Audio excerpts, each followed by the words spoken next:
The anthem we heard just a few moments ago, Blessed Pair of Sirens, has got to be one of the classics, the jewels in the crown of the Anglican choral tradition we have inherited. A work of exhilarating beauty, Parry's setting of John Milton's poem At a Solemn Music seems a perfect example of how music and poetry can combine to create a choral masterpiece that seems to transcend all time and space. Like other Protestants of his age, Milton was well aware of the power of music. Music affects us emotionally. It affects us deep in the human spirit, and therefore it can be dangerous.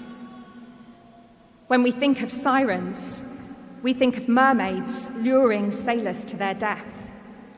The seductive power of the siren songs being, according to Greek myth, these mythological creatures' way of enchanting and corrupting the human beings under their spell.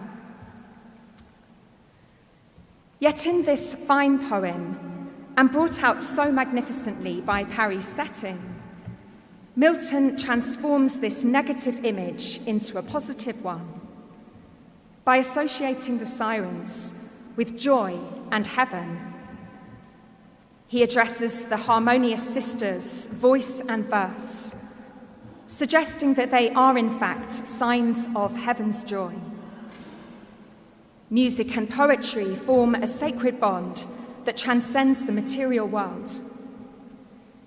Music has the power not just to awaken our human senses, but to connect them with the spiritual realm, with the harmonious music, the perfect diapason, or concord or harmony of heaven. Music is the language of the human spirit, our inbreathed sense that brings us to life. And even though disharmonious, disproportioned sin can lure us away, music, according to Milton, has the ability to enter our very being and to awaken us to the divine. Music takes us out of ourselves and connects us with something or someone greater.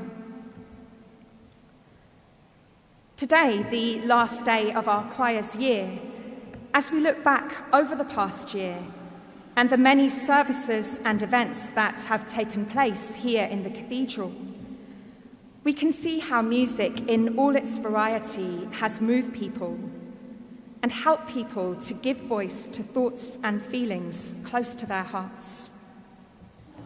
It's had a key role in shaping and giving expression to the worship of God's people. Music creates moods. It evokes memories and images. It unites people and draws us heavenwards. And those of us who have shared in the highlights of the past year, from darkness to light and singing Handel's Messiah to a packed cathedral, to the choir tour to the Netherlands, to the Southern Cathedrals Festival hosted here over the past 5 days, now back to its fullest programme since pre-COVID, to name but a few. These, along with many others, are things that we will all remember. As Phoebe, Joshua, Freddie, Fred, Emmy and Gabriel leave the choir today, they will take with them their own memories of particular things they've enjoyed during their time here, or favourite pieces they've sung. These are experiences that will always stay with them. But these experiences are not just personal. They're shared not only with friends, but with all the various people who have come here and benefited, all who have taken part in this corporate offering of ourselves and our worship to God. Of course, music doesn't have to be religious to move us or draw us out of ourselves and our own petty preoccupations.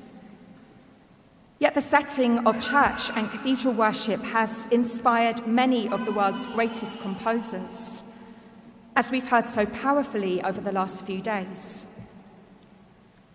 Sacred music of the type that's regularly performed here, in practices and styles honed over centuries, seems to lead us effortlessly into prayer. Music like this fills us with feelings of awe and a sense of the eternal. In the night before last serenely beautiful concert of the sacred music of Palestrina and Gibbons, the programme notes alluded to the fact that it's obvious to us to name this connection between music and the divine. Palestrina's somewhat less quantifiable attributes, it says, include otherworldliness, serenity, and an expansiveness which, though it has been said often, affords the listener a veritable glimpse of heaven. Yet music is very much about the earthly as well. The creation of music is physical, involving practicalities like the organising of rehearsals and the production of copies. It involves rigorous physical work, necessitating taking good care of our bodies and vocal apparatus. It involves good technique and, as all of you here today know, many hours spent in practice and fitting that in with all the other complex demands of life. The creation of heavenly music, as our senior lay vicar, Steve Abbott, alluded to in his fascinating and hilarious talk on Friday morning, whilst a huge privilege, comes at a human cost. In helping others to worship, it's not always possible to worship yourself in the same way, because your role is to ensure that the music is being performed to a high standard in order to facilitate that worship for others. Today we thank all of our musicians for the heavenly music that's so essential to our worship and for all the hard work that goes on behind the scenes to make that happen. Our second reading this afternoon from the book of Revelation is one of a series of mystical visions of heaven, in which music and singing play an integral part. There are more references to singing in Revelation than in any other book of the Bible. It's punctuated with numerous hymns and songs celebrating God's glory and the victory of the Lamb that have inspired many more hymns in turn down the ages. Yet this vision is not disconnected from everyday life. The Sanctus, in today's passage, which we sing in every Eucharist, inspired the Trinitarian hymn, Holy, Holy, Holy, a vision of the ineffable, ethereal beauty of God in heaven. But this same passage also inspired the African-American spiritual, Deep River. Drawing on the imagery that follows the Sanctus of the 24 elders falling before the throne of God, the author of the spiritual looks forward to joining in their worship. Deep River, my home is over Jordan.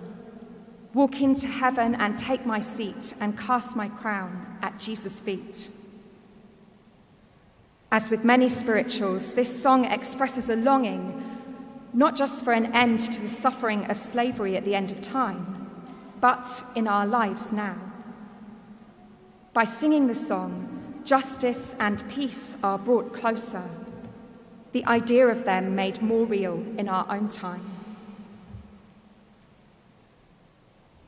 One of the choristers reflected recently that it's the sense of doing something together and of other people relying on you that they will take away from their experience of singing services like Evensong here, day by day, of being part of that collective experience and shared offering of worship.